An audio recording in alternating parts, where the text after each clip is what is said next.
Vatsimpana entin'i Pasteur RATIANARIVO Rabarijaona.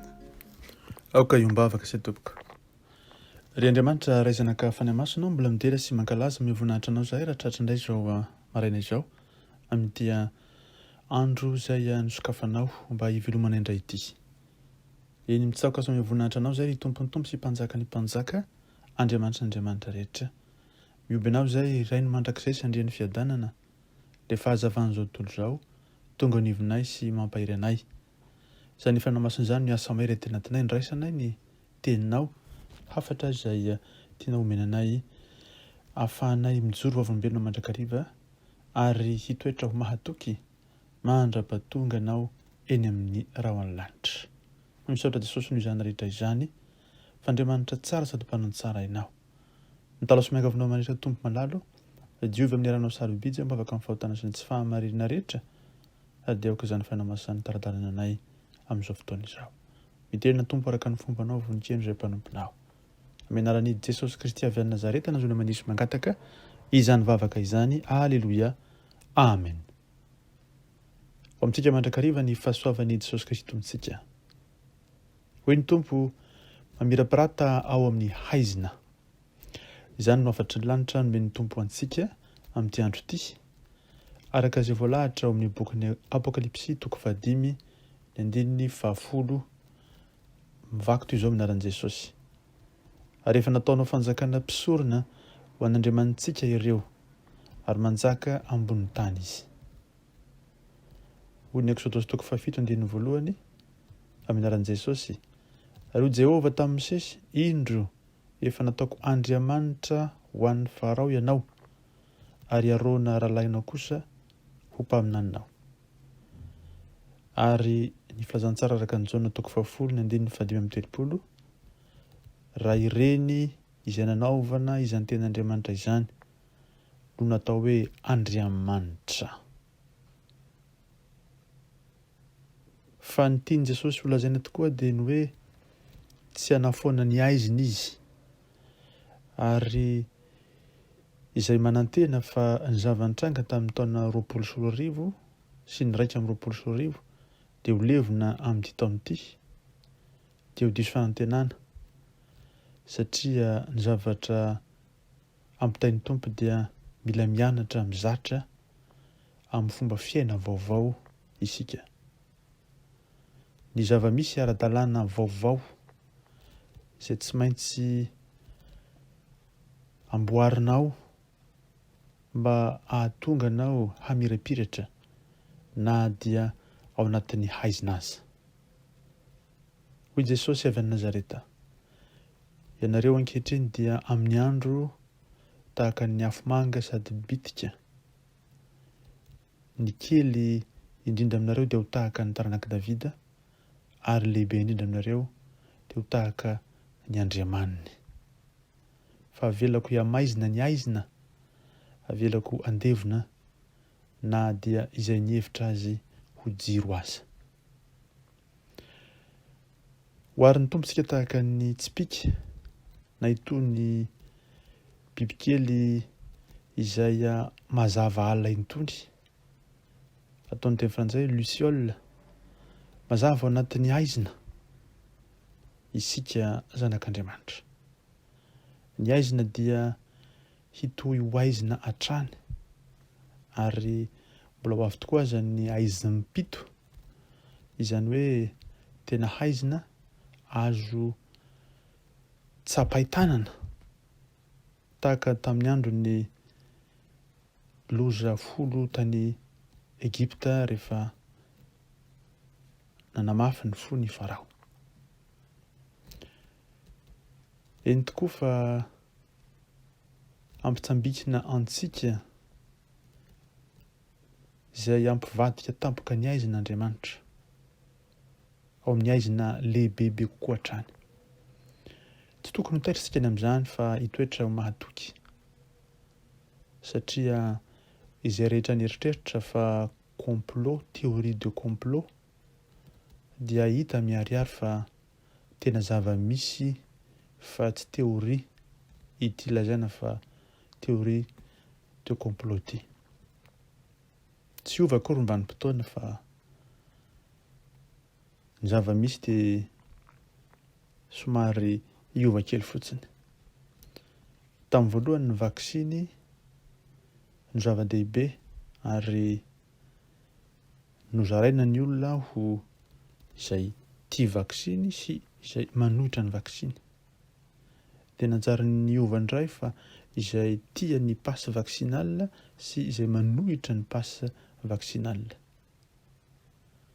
Fa ny zavatra izay lehibe amin'ny mpitondra eran'izao tontolo izao dia ny fanangonana ny mikasika anao, mikasika ny olona rehetra, mikasika ny données rehetra.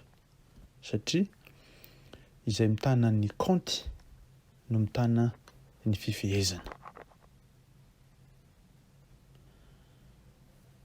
Ny teny hoe eklésia moa amin'ny teny grika no atao hoe fiangonana, ary rehefa zoina nefa lalina ny tena hevitry ny hoe eklésia dia midika ho fivoriana, midika ho fitondrana.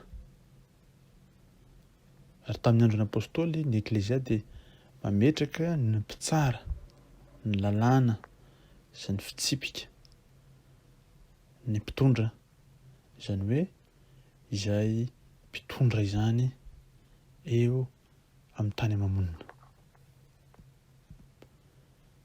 Tsy hoe efa diso-kevitra akory ny hita ao amin'ny testamenta vaovao, satria izany indrindra no tena anjara asan'ny fiangonana mahavatany Kristy azy. Eny ny vatany Kristy tsy maintsy mitondra ny firenena. Ary marina izany amin'ny ambaratonga ny firenena tsiraray avy. Rehefa tsy mijoro ny fiangonana hitondra ny firenena dia ho lafa no mitondra azy.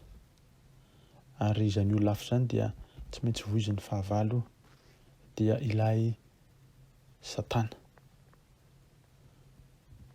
Fa ny zavatra izay nambara ny tompo ao amin'ny bokin'ny apokalipsy mantsy dia ilazany amintsika hoe izay maharesika mitandrina ny asa ka hatramin'ny farany dia omeko fahefana amin'ny jentilisa. Izy no hanapaka azy amin'ny tehim-by toy ny mamaky vilantany, tahaka nandraisako ny fahefana tamin'ny raiko. Tsika izany amin'ny toko faharoa, ny andinin'ny faha 20 sy ny andinin'ny faha 20.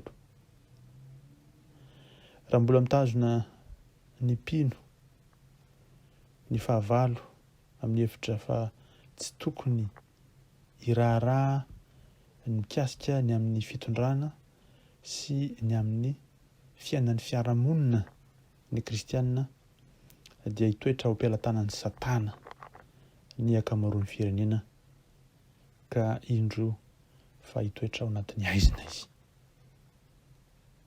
Ny didin'Andriamanitra ny amin'ny vatan'ny Kristy mantsy, ilay antsoina hoe eklésia, dia nitondra ny fitiavana sy ny fahamarinan'Andriamanitra hanjaka eto ambonin'ny tany. Saingy tsy ho vitantsika izany raha velantsika ho fehezan'ny tsy mpino, ny mpanompo sampy, ny firenena.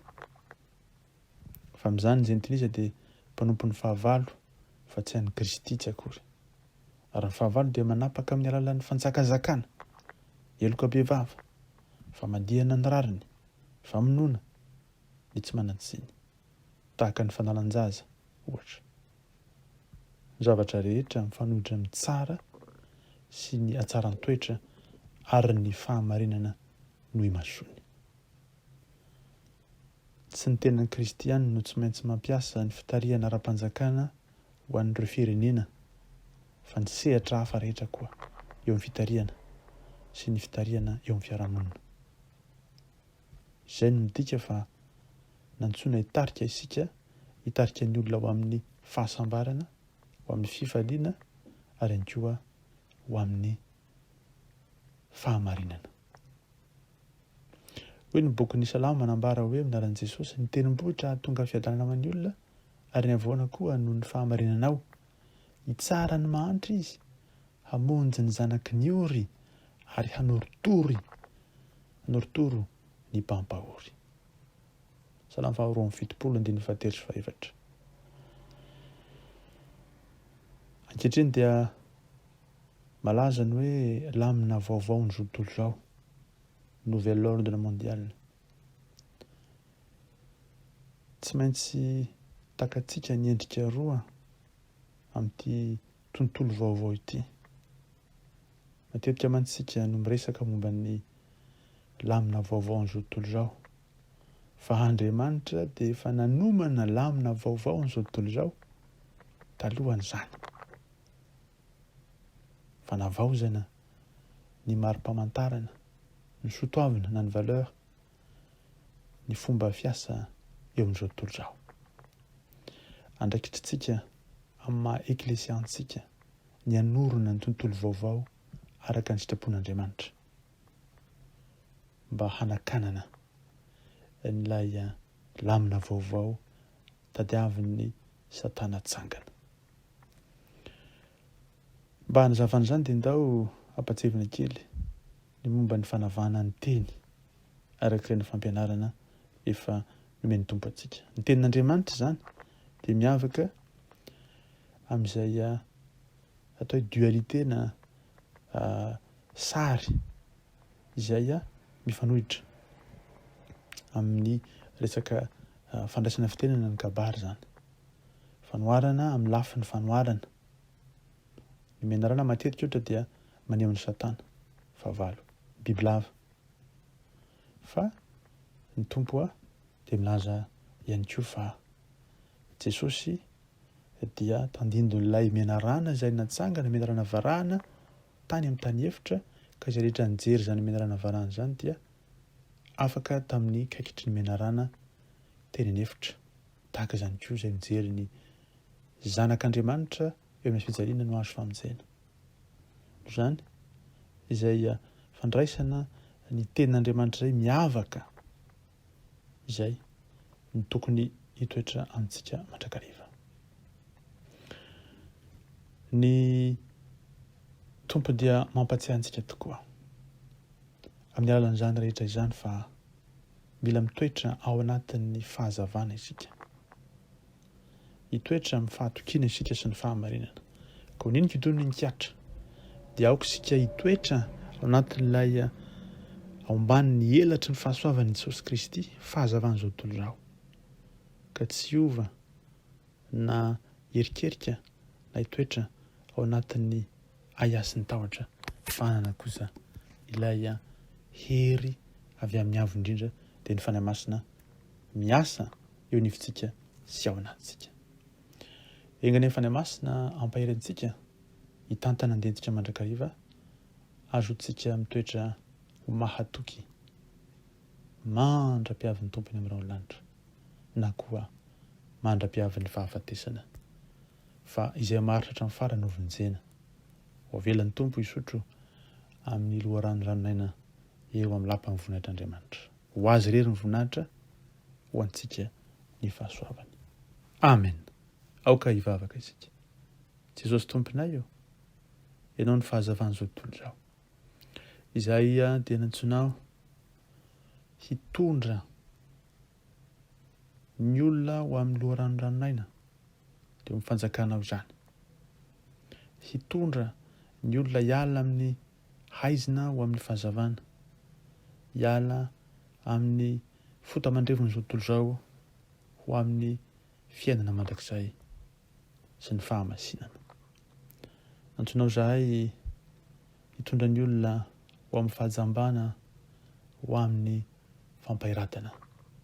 Hitondra ny olona hiala amin'izay toetra rehetra mahatonga azy ho marenina mba handrendray ilay feon'ny zanak'Andriamanitra.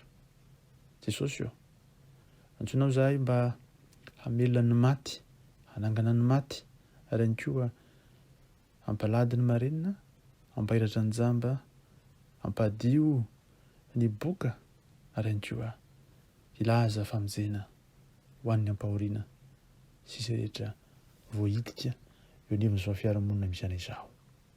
Izany indrindra no mahatonga anay mangataka ny teninao sy ny fanahinao masina mandrakariva ka nilazanao tokoa hoe ny fanahin Jehovah natao amiko satria efa nitory teny somafaly amalely tokoa aho.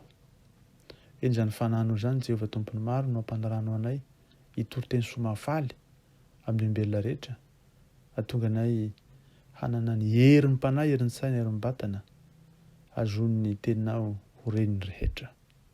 Misaotra Jesosy, irao ny mpanomponao hanatanteraka izany anio mipitsoro mandrakizay. Misaotra Jesosy malado, avia fa ny amasonao mampiareza ny mpanomponao, avia fa ny amasonao tanterao ny sitrakao. Amin'ny anaranao Jesosy Kristy ilay velona masa mankendrika avy any Nazareta, tompontompo sy mpanjaka ny mpanjaka, fahazavany zao tontolo zao, nozona manisy mangataka izany vavaka izany. Misaotra Jesosy malado. Alleluia. Amen.